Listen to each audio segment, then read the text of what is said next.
আসছে সিরিঞ্জ নাই, একদিকে বলেছে বেড আছে কিন্তু বাবা মা যাবে না, কোথায় গেলে বেড পাওয়া যাবে, কোথায় গেলে আইসিইউ পাওয়া যাবে। একটা আইসিইউর জন্য যে কতখানি ভোগান্তি হয় একজন বাবা মায়ের, যে কোন হাসপাতালে, কারণ এটার তো কোনো সেন্ট্রাল ডেটাবেস নাই যে আমি জানবো যে এই হাসপাতালে গেলে আমার বাচ্চা আইসিইউর বেড পাবে, সেটা তো জানার কোনো উপায় নাই। তো এই সমন্বয়হীনতার কারণে আলটিমেট ভুক্তভোগী হয় যে বাবা মার বাচ্চাটা এখন হামে আক্রান্ত আছে, এবং এই যে শঙ্কা, এই যে কনফিউশন যে আসলে কোথায় গেলে সেবাটা পাবে, কোথায় গেলে বাচ্চা সুস্থ হবে, এই জায়গা থেকে যাতে আমরা খুব দ্রুত উঠতে পারি সেই জন্য হাই লেভেল থেকেই আমাদের পলিটিক্যাল উইল প্রয়োজন, পলিসি মেকিং প্রয়োজন, বাস্তবায়ন প্রয়োজন। কারণ এরপর যাতে আর এমন না হয় যে হাম ছড়িয়েছে, ছড়ানোর পরে কন্টেইন হয় নাই, হামে আক্রান্ত হচ্ছে, কমপ্লিকেশনস হচ্ছে, সুচিকিৎসার অভাবে বাচ্চা মারা যাচ্ছে, এটা কিন্তু অনেক বড় চেইন।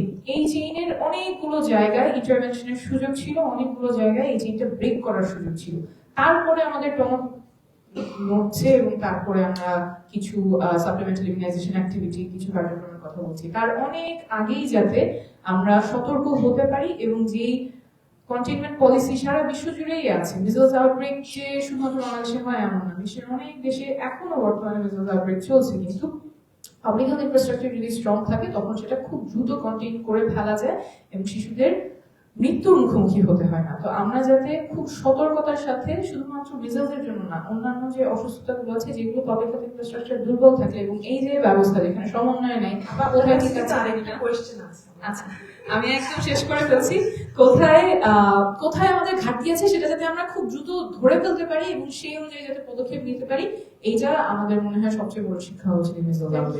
আমরা যেহেতু মানে প্যানেলে আসলে আমরা এখানে বসে কথা বলার পরিকল্পনা করছি, যেহেতু ওখানে পাবলিক ডিমান্ড, ওখানে গিয়ে কথা বলার, আপনার কাছে আমার আরেকটা প্রশ্ন, আমি জানি না পরবর্তীতে আমি ফিরে আসতে পারবো কিনা, খুব ছোট করে জানতে চাই যে আমরা দেখেছি নির্বাচনী ইশতেহারে সরকার বলেছে যে বিভিন্ন শিক্ষা প্রতিষ্ঠানে ভেন্ডিং মেশিন স্থাপনের কথা, যেটা কিনা মাসিক স্বাস্থ্য সুরক্ষার ক্ষেত্রে আমি বলবো অবশ্যই একটা যুগান্তকারী সিদ্ধান্ত।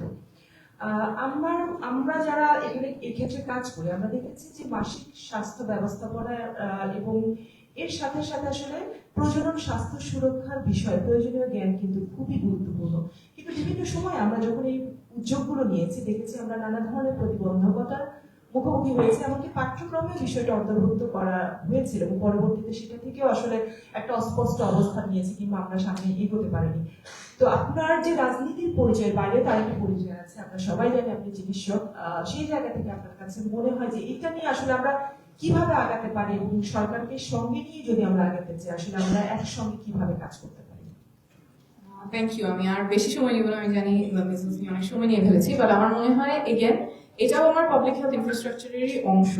কারণ স্বাস্থ্যের বিষয়ে যখন আমি তথ্য না দিতে পারছি, তখন অনেকগুলো অসুস্থতা যেটা আসলে ঠিক সময় চিকিৎসা পেলে আর প্রকট হতো না, সেটা অনেকখানি প্রকট হয়ে যায়।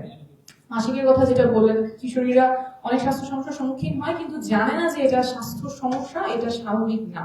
মাসিকের সময় প্রচন্ড ব্যথা হওয়া সেটা স্বাভাবিক না, অনেকেই আমরা ধরে নিই এটা স্বাভাবিক, এবং সেক্ষেত্রে তার যাওয়ারও জায়গা থাকে না। হয়তো মা নানির কাছে তারা প্রশ্ন করবেন, কিন্তু তারা তো আর মেডিকেলি ট্রেন না বোঝানোর জন্য যে আসলে কোন সময় তার স্বাস্থ্য ব্যবস্থার সহায়তা নিতে হবে, ডাক্তারের কাছে যেতে হবে, কোন সময় হয়তো সেটা বাসায় ম্যানেজ করা সম্ভব। তো এই তথ্যের ঘাটতি, এবং শুধুমাত্র কিশোর কিশোরীদের জন্য না, ইভেন মেনোপজের পরে যদি কারো ব্লিডিং হয়, সেটা যে আসলে একটা সার্ভাইকাল, সেটা যে একটা ক্যান্সারের লক্ষণ, সেটা কতজন মানুষ জানে, এটাও কিন্তু আমাদের জানানোর উপায় নাই। তো এটা অ্যাক্রস দি এইজেস এই গ্যাপটা আছে, এবং তথ্যের গ্যাপ থাকলে, বিশেষ করে স্বাস্থ্যের ক্ষেত্রে তথ্যের ঘাটতি জীবন বাঁচানো এবং মরার মধ্যে একটা পার্থক্য করে দেয়। তো সেই ক্ষেত্রে আসলে আমাদের সব ধরনের স্টেক হোল্ডার, সব ধরনের অ্যাক্টরসকে একসাথে আসতে হবে, যাতে তথ্য ঠিক সময়ে ঠিক মানুষের কাছে পৌঁছাতে পারে এবং স্বাস্থ্য সেবাটা যাতে তারা সঠিক সময়ে নিতে পারে। অনেক ধন্যবাদ। Spicy and crispy. তাহলে তো এটা চিপস ব্রো, টেক্সচারটা একটু ডিফারেন্ট। এটা তাহলে বিস্কিট, এটা চিপস ব্রো। বাছাই করা আলুর সাথে স্পাইসি সিজনিং এর টুইস্ট এলো প্রাণ পটাটা।